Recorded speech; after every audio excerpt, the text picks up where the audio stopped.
Tonight's story is Winnie the Witch by Valerie Thomas and Corky Paul. Winnie the Witch lived in a black house in the forest.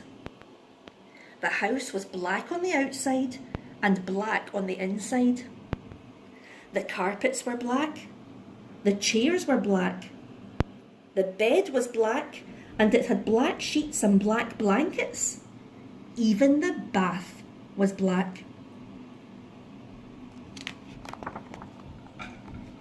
Winnie lived in her black house with her cat Wilbur.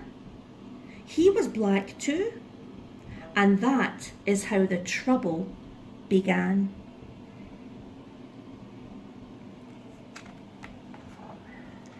When Wilbur sat on a chair with his eyes open, Winnie could see him.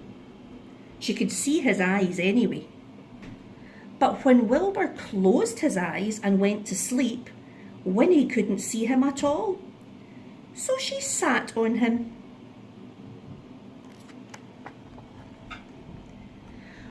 When Wilbur sat on the carpet with his eyes open, Winnie could see him.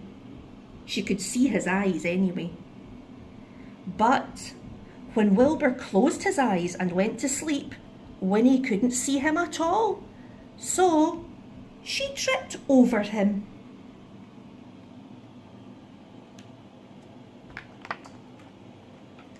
One day, after a nasty fall, Winnie decided something had to be done. She picked up her magic wand, waved it once, and abracadabra, Wilbur was a black cat no longer.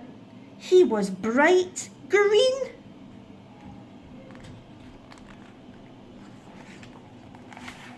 Now, when Wilbur slept on a chair, Winnie could see him. When Wilbur slept on the floor, Winnie could see him. And she could see him when he slept on the bed. But Wilbur was not allowed to sleep on the bed. So Winnie put him outside in the grass. Winnie came hurrying outside, tripped over Wilbur, turned 3 somersaults and fell into a rose bush. When Wilbur sat outside in the grass, Winnie couldn't see him, even when his eyes were wide open.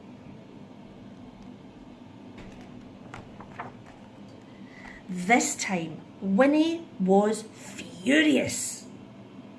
She picked up her magic wand, waved it 5 times, and abracadabra, Wilbur had a red head, a yellow body, a pink tail, blue whiskers, and 4 purple legs. But his eyes were still green. Now Winnie could see Wilbur when he sat on a chair, when he lay on the carpet, when he crawled into the grass, and even when he climbed to the top of the tallest tree. Wilbur climbed to the top of the tallest tree to hide. He looked ridiculous, and he knew it. Even the birds laughed at him. Wilbur was miserable. He stayed at the top of the tree all day and all night. The next morning, Wilbur was still up the tree. Winnie was worried. She loved Wilbur and she hated him to be miserable. Then Winnie had an idea. She waved her magic wand and abracadabra, Wilbur was a black cat once more. He came down from the tree purring. Then Winnie waved her wand again and again and again. Abracadabra. Now, instead of a black house, she had a yellow house with a red roof and a red door. The chairs were white with red and white cushions. The carpet was green with pink roses. The bed was blue with pink and white sheets and pink blankets. The bath was a gleaming white. And now Winnie can see Wilbur no matter where he sits.